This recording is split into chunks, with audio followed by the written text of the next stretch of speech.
Bien, alors, je vais essayer de faire une présentation sur les ateliers de radiesthésie que je vais proposer à partir du 20 octobre en direct sur YouTube. Ça ne marchait pas, donc j'ai décidé d'enregistrer carrément la vidéo pour être sûr que je puisse vous donner justement toutes les indications dont vous auriez besoin pour savoir si ça peut vous intéresser ou intéresser des personnes que vous connaissez. Donc, je mettrai en dessous la vidéo les liens vers mon site si vous êtes intéressé. Et puis surtout, si vous avez des questions, si vous voulez connaître un peu mieux la radiesthésie et que je n'ai pas répondu à vos interrogations, n'hésitez pas à mettre vos commentaires en dessous de la vidéo. Alors, la radiesthésie, c'est donc l'art du pendule, de manier le pendule. Ça fait très longtemps que j'utilise, puisque au niveau professionnel, ça fait environ 25 ans que je l'utilise, sachant que dès que j'étais adolescente, je l'utilisais pour, on va dire, pour des questions qui normalement ne méritent pas d'utiliser le pendule. Mais bon, quand on est adolescent, forcément, on n'a pas le même genre de questions qu'une fois qu'on est adulte. Donc, c'est vrai que le pendule, c'est utilisé ou c'est utilisable par tout le monde, que l'on soit un enfant, que l'on soit un adolescent, que ce soit un adulte, que ce soit au niveau professionnel ou personnel dans sa vie de tous les jours. Heu, voilà, il y a de multiples utilisations. Et évidemment, ce qui est très important quand on cherche à apprendre, à manier le pendule, c'est savoir qu'est-ce quelle est mon intention derrière? Qu'est-ce que j'ai l'intention d'en faire?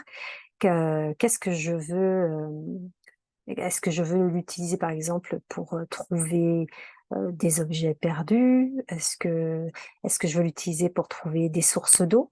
Est-ce que je veux l'utiliser pour, savoir, quels sont les meilleurs aliments pour moi ou quels sont ceux justement qui posent des troubles digestifs, ou d'autres troubles de la santé? Est-ce que je veux, l'utiliser pour, savoir quels sont les meilleurs remèdes, ou s'il y a des remèdes dans ce que je prends qui ne me conviennent pas? Est-ce que je veux l'utiliser pour m'orienter professionnellement ou pour trouver un lieu, idéal pour, aller m'installer et pour vivre, tout simplement, pour, voilà, une compagnie, une entreprise, parmi différents choix, heu, trouver peut-être celle qui vous correspond le mieux. Il faut savoir que tous ces domaines-là, sont utilisés dans le domaine de la radiesthésie. Moi, ma façon de l'utiliser, c'est en radiesthésie médicale. Donc ça veut dire que, je vais l'utiliser pour, essayer de cerner un petit peu déjà le terrain d'une personne, le terrain naturopathique d'une personne et puis à partir de là, de partir de l'état dans le présent, parce que c'est important de savoir qu'on cherche toujours au présent. Eh bien, je vais, essayer de voir ce qui rentre en résonance avec la personne. Donc, ça peut être, des plantes, des arbres, d'autres choses. Je ne sais pas, ça peut être aussi des exercices à faire, ça peut être un autre thérapeute à voir, voilà, chacun étant différent. Donc, plus on est simple en radiesthésie, mieux c'est. Moi, en ce qui me concerne, voilà, ça c'est mon outil de tous les jours, hein. C'est un pendule tout simple, pendule goutte. J'en utilise d'autres pour, d'autres actions, parce que évidemment, avec le pendule, suivant ce que vous utilisez, vous allez pouvoir, soit chercher des informations, soit donner des informations. Donc, vous avez des pendules qui sont, heu, émetteurs-transmetteurs, donc qui vont capter les informations pour vous donner les résultats, par exemple, mais aussi pour donner des informations, sur de l'eau, pour restructurer une eau, par exemple, que vous buvez, mais pour une personne. Donc, il y a vraiment un pôle d'action qui est énorme et c'est pour ça qu'il vaut mieux savoir pourquoi on a envie d'apprendre à utiliser un pendule. Parce qu'on ne peut pas tout faire, on se on a tendance, parfois alors certaines personnes, l'utilisent pour tout et alors tout et n'importe quoi, ça veut dire que j'ai vu des personnes qui apprennent, à utiliser le pendule et qui ne prennent plus de décision, plus aucune décision dans leur vie sans demander au pendule. Alors ça, c'est pas bon parce que c'est un état de dépendance et il ne faut surtout pas, comme pour tout le reste d'ailleurs, instaurer un état de dépendance par rapport à ce qui est juste un outil, une extension de votre propre intuition. Et il faut garder quand même votre libre arbitre, hein, et apprendre aussi à écouter votre voix intérieure pour savoir quoi faire, surtout dans le quotidien. Il y a quand même beaucoup de décisions qu'on peut prendre sans avoir à utiliser un pendule systématiquement.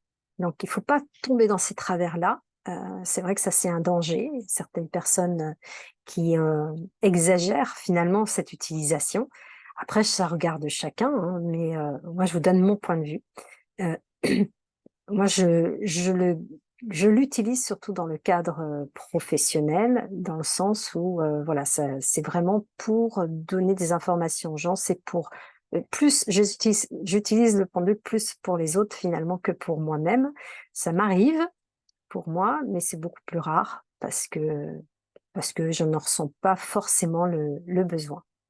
Donc voilà, donc c'est pour ça que, ayant rencontré des personnes qui aussi d'ailleurs avaient appris, enfin, commencé à apprendre à utiliser le pendule et puis se sont démoralisées ou n'ont pas réussi ou pensaient qu'elles n'étaient pas capables ou qu'il fallait un don pour faire ça, alors que pas du tout, hein. Tout le monde peut apprendre. D'ailleurs, il y a des écoles de radiesthésie, bon, même si c'est informel parce qu'il n'y a pas de diplôme ou de certificat reconnu, hein, donc heu, il n'y a pas forcément besoin de passer un certificat pour utiliser cet outil-là.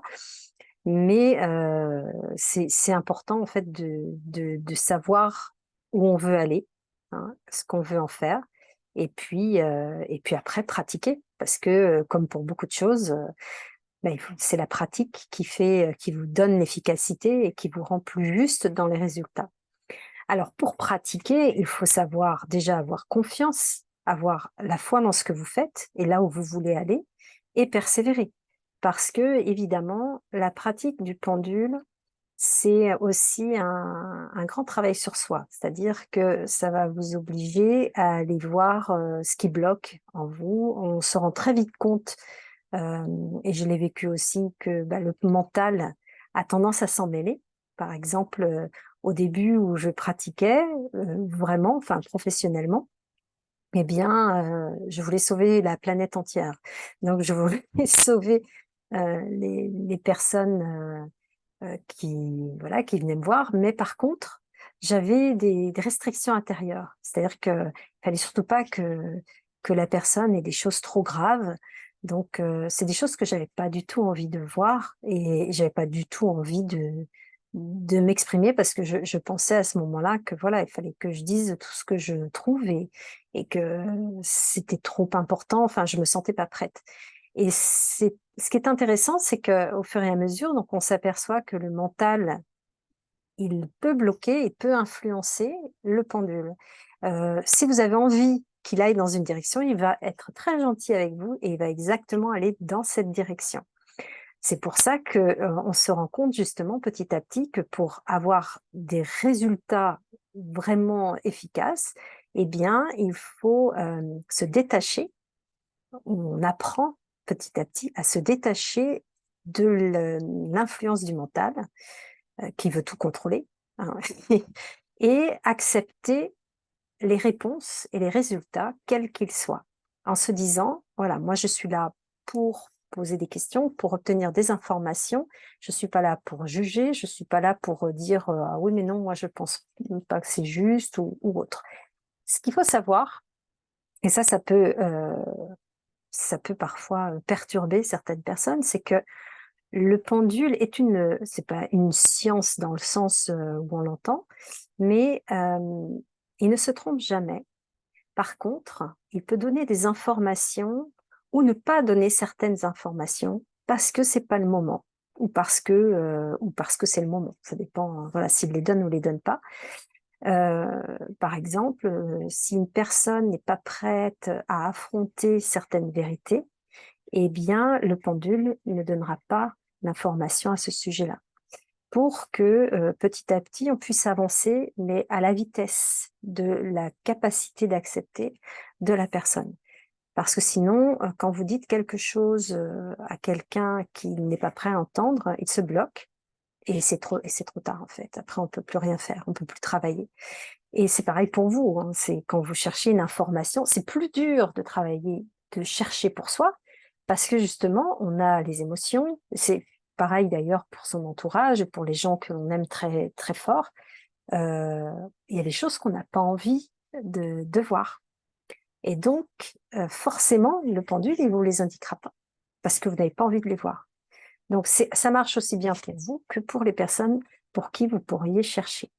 Et quand vous cherchez des informations, c'est pareil. C'est-à-dire que, et pour l'avoir fait, moi, dans mes jeunes années, au tout début, c'est-à-dire que vous posez des questions, mais vous avez très fort, très envie que le pendule réponde dans un sens. Bah, souvent, il ne va pas vous contredire, puisque c'est ce que vous voulez. Puisque vous n'êtes pas prêt à accepter une réponse différente, bah, il va aller dans votre sens. Donc, tout le travail de l'apprentissage, c'est justement de dépasser ça pour obtenir de vraies réponses. C'est-à-dire, OK, d'accord, je suis en cohérence avec moi-même, je sais quelle est l'intention que j'ai par rapport à ma recherche et j'accepte le résultat, quel qu'il soit. Et à partir de là, vous pouvez vraiment commencer à l'utiliser de, enfin, pour toutes les raisons qui vous pousseraient à l'utiliser, mais en tout cas en ayant confiance dans les résultats que vous avez, parce que il donne toujours les résultats justes, sauf si vous voulez contrôler et dire à sa place quel résultat ça doit être. Dans ce cas-là, il donnera le résultat que vous donnez parce que vous n'avez pas lâché le contrôle. Donc on apprend énormément sur soi, on apprend sur son mental, on apprend sur ses blocages intérieurs, sur ses peurs, et évidemment, au fur et à mesure, alors moi dans mon domaine, c'est en fonction des personnes que je rencontre, au fur et à mesure, j'apprends beaucoup par rapport à ça et on n'a jamais fini d'apprendre. On accepte parfois de ne pas pouvoir aider une personne parce qu'elle ne le veut pas au fond d'elle. On accepte parfois de ne pas comprendre pourquoi on doit donner telle ou telle information, ou telle plante, par exemple, en ce qui me concerne, à quelqu'un, et puis comprendre peut-être 2 mois après pourquoi. Parce que c'est ce que j'ai remarqué, c'est que quand on utilise le pendule dans l'intention d'aider quelqu'un, par exemple, il y a parfois certaines informations qu'on n'a pas soi-même, mais voilà, il y a une autre partie de nous qui a cette information, et donc on va faire de la prévention. Combien de fois j'ai vu chez des personnes, on voit en fait des informations qui sont au niveau énergétique et on va agir par rapport à ça, ce qui empêche finalement une matérialisation d'une maladie. Donc la maladie n'est pas là, elle n'est pas visible, mais on sait qu'il y a quelque chose à faire pour empêcher justement qu'elle le devienne. Donc c'est très compliqué. Euh, d'avoir des preuves ou de donner des preuves à quelqu'un par rapport à ce que l'on fait, puisque justement, c'est pas forcément visible, en tout cas sur les examens, c'est les appareils médicaux qui sont utilisés. Et parfois, eh bien, on peut avoir des informations qui semblent ne pas avoir de rapport du tout avec ce dont la personne a besoin. Et c'est pourtant un chemin qui est nécessaire pour elle à faire pour pouvoir aller jusqu'à la source de ses troubles ou de ses problèmes. Donc là, je vous parle vraiment dans le domaine des soins parce que c'est ce que j'utilise, mais dans les ateliers, on va parcourir un petit peu tous les domaines. Évidemment, on va pas se focaliser sur le domaine médical, et d'ailleurs, ce que je demande toujours aux personnes en premier, c'est pour quelles raisons elles font l'atelier de radiesthésie et voir justement si ça peut correspondre et surtout hein, faire en sorte qu'elles puissent avoir des réponses. Il est arrivé lors de la première session, une personne s'était inscrite pour apprendre à détecter les sources d'eau et je n'avais pas inscrit ça dans mon programme. Et du coup, j'ai pris la personne à part et je lui ai donné quelques indications.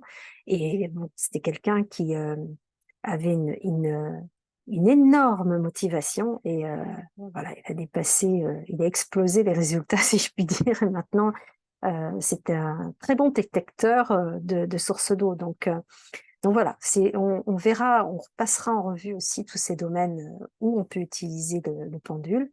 Évidemment, un enfant a plus d'avantages qu'un adulte parce qu'il a moins de mental, donc il accepte les réponses telles qu'elles viennent, et il va pas chercher à contrôler, il va pas chercher à analyser, ce qui est un grand avantage. Donc voilà, ça c'était une première chose. Donc on va voir les qualités qu'il faut développer justement quand on utilise un pendule. J'ai parlé de l'intention, mais il y a aussi le pouvoir de concentration. Donc il y a certains exercices qui peuvent aider à développer la concentration, développer l'attention, le ressenti aussi, être à l'écoute de son corps. C'est très important d'être à l'écoute des signes que le corps donne, puisque en fait, ce ressenti, c'est un peu ce qu'exprime le pendule. Donc, on peut le ressentir dans le corps, mais on peut le voir aussi à travers la réaction du pendule. Et le but, c'est de ne pas dépendre complètement du pendule, mais d'être capable, par exemple, dans certaines circonstances, d'utiliser son corps aussi pour obtenir des réponses, parce qu'elles sont là, en fait, hein, elles sont donc voilà, donc pour le lâcher prise du mental, hein, j'en ai parlé, mais ça c'est important. Connaître, découvrir aussi des potentiels éventuellement cachés, parce que au fur et à mesure des exercices, vous pouvez découvrir soit des blocages, mais soit aussi des ouvertures et des choses qui tout d'un coup vont vous passionner. Et vous allez découvrir que vous êtes capable de faire telle ou telle chose. Donc, il y a une personne dans un atelier qui a découvert ses talents de magnétiseur, magnétiseuse, et du coup, de pouvoir l'utiliser ensuite dans sa vie de tous les jours. Prendre confiance. Donc, ça agit aussi sur la confiance en soi, sur la foi en ses capacités et en la vie. Savoir que tout le monde a la possibilité d'utiliser le pendule, comme on a tous la possibilité de marcher. Voilà, on a tous des jambes, on a tous un corps, on a tous donc un ressenti. Et quelqu'un qui ne ressent pas, c'est parce qu'il a été habitué à tellement faire travailler son mental qu'il en a oublié d'être à l'écoute justement de ce corps, et donc de donner libre cours finalement à l'énergie dans son corps pour aller donner cette information et cette oscillation au pendule, hein, qui donne la réponse au questionnement qu'on peut avoir. Donc on va parcourir, comme je vous disais, ce qu'on peut faire et ce qu'on ne peut pas faire avec un pendule, parce qu'il y a des limites. On ne peut pas utiliser ça tout le temps, et on ne peut pas l'utiliser pour n'importe quoi. Et surtout, ce qui compte, c'est l'intention qui est derrière. Parce que, avant tout, c'est une personne qui tient un pendule. Donc, si c'est la curiosité, ça, c'est pas bon. On n'utilise pas un pendule par curiosité. On ne l'utilise pas pour savoir des choses sur quelqu'un sans son acquiescement. On ne fait jamais quelque chose par rapport à quelqu'un d'autre, par exemple, sans que ce soit cette personne qui nous sollicite et qui nous le demande. Donc chercher des informations ou essayer d'influencer quoi que ce soit sur quelqu'un sans que ce soit sa demande, ça, c'est une très mauvaise intention.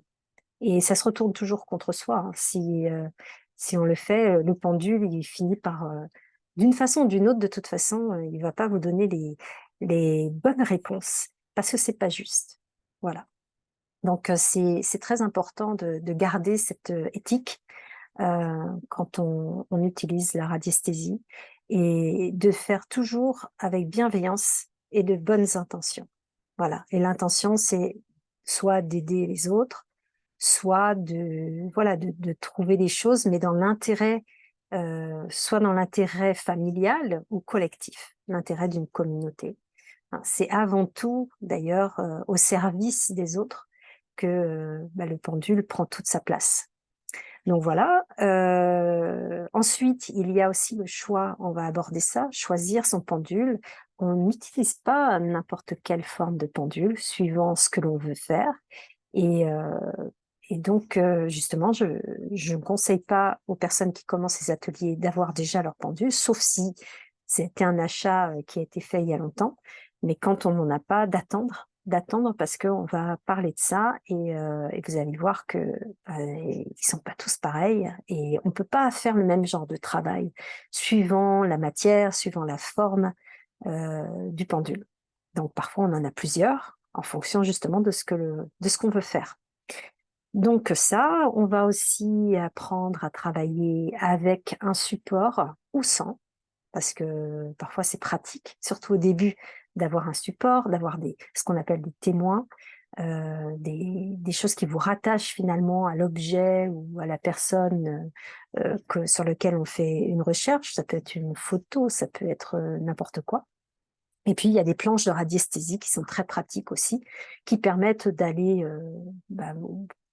plus dans le détail, dans les recherches que l'on peut faire. Voilà, donc il y a l'établissement d'un protocole. Donc, je vous expliquerai aussi en quoi ça consiste, comment il faut le faire. Ça, c'est très important, c'est une étape indispensable pour prendre confiance finalement et établir un lien avec votre pendule, parce que c'est vraiment l'extension de vous-même. Donc, c'est important que vous vous sentiez à l'aise avec. Et c'est pour ça que l'achat d'un pendule n'est pas anodin, et j'en reparlerai durant les ateliers. Euh, Pareil, le pendule, on peut l'utiliser pour des choses donc dans votre environnement proche, mais ça peut être aussi utilisé à distance. Vous pouvez très bien chercher, que ce soit chercher des informations, ou chercher un objet, ou chercher des choses par rapport à une personne qui se trouve de l'autre côté de la planète. Ça n'a aucune importance. La distance n'a aucune importance. Donc, et c'est toujours dans le temps présent qu'on va faire cette recherche. Ce n'est pas de la voyance, hein, parce que certaines personnes confondent en utilisant le pendule pour chercher les résultats d'une course ou d'un tirage de loto ou savoir quel sera leur avenir, etc. Si ça les amuse, elles peuvent le faire, mais ce n'est pas sérieux et les résultats ne sont pas fiables parce que on cherche vraiment dans le présent, dans l'état présent. Vous pouvez avoir, par exemple, une réponse, parce qu'aujourd'hui, c'était la réponse qui vous correspondait. Mais si vous attendez 2 jours et que vous êtes dans un autre état d'esprit ou que la situation a changé, où il y a des émotions qui se sont ajoutées, etc., vous risquez d'avoir un résultat complètement différent parce que le pendule s'adapte en fonction du besoin du présent. Voilà, donc que ce soit dit, ce n'est pas du tout un outil pour fouiller dans l'avenir. Et même, je dirais que même par rapport au passé, en tout cas moi personnellement, ça ne m'intéresse pas parce que ce qui compte, c'est le présent. Le présent, c'est le résultat de tout ce que vous avez semé dans le passé. Et c'est dans le présent que vous allez semer des informations qui vont avoir une influence sur votre futur. Donc c'est ça qui compte. Donc le travail, c'est vraiment pour accompagner ce présent-là. Et puis, alors donc, durant les ateliers, alors c'est plusieurs ateliers, ça se présente sous forme de plusieurs ateliers qui durent de 1h30 à 2 heures.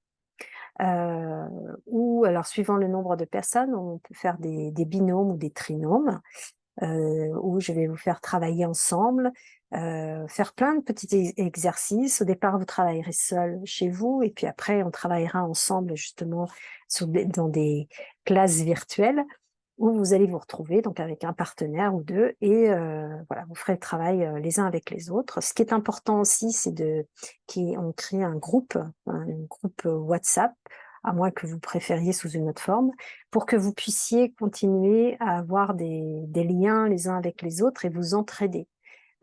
C'est très agréable de voir ensuite les groupes où les personnes disent bah voilà, moi j'ai perdu mes clés, est-ce que vous pouvez m'aider à les retrouver, et où plusieurs personnes donc vont aider la personne demandante et va trouver. Ou alors bah, ma grand-mère ne va pas bien, est-ce que vous pouvez m'aider à trouver ce qui pourrait la soulager, par exemple. Et donc, ça, c'est vraiment agréable de voir que ensuite vous pouvez l'utiliser pour plein de choses, pas que pour vous, mais aussi pour les autres, pour la communauté et pour vous entraider les uns les autres. Donc, et c'est vraiment le but, c'est vraiment le but de ces ateliers, c'est que vous puissiez maîtriser cet outil de façon à rendre service à la communauté, à l'utiliser vraiment pour, pas que pour vous. Voilà. Donc, si vous vous retrouvez dans, dans dans cette façon, en tout cas, de voir les choses, si vous avez envie donc d'apprendre, et non pas que le pendule, hein, mais d'apprendre aussi sur vous, parce que c'est une vraie démarche personnelle. Là, pour le coup, le travail que vous faites sur vous, c'est que pour vous, mais ça va avoir un impact sur votre environnement, parce que si vous arrivez à enlever des blocages, à lâcher prise du mental et du contrôle que celui-ci exerce sur votre quotidien, eh bien, vous aurez forcément une attitude différente ensuite avec vos proches. Donc, voilà, si ça vous parle, si vous avez des questions, posez-les-moi en commentaire. Et puis, si ça vous parle, ben, écoutez, je vous donne rendez-vous donc pour le premier atelier le 20 octobre. Pour l'inscription, c'est sur le site. Profitez parce qu'il y a une remise jusqu'au 19 octobre. Donc, si vous voulez vraiment profiter de cette remise, allez voir sur mon site. Et puis, ben, on en reparle très vite.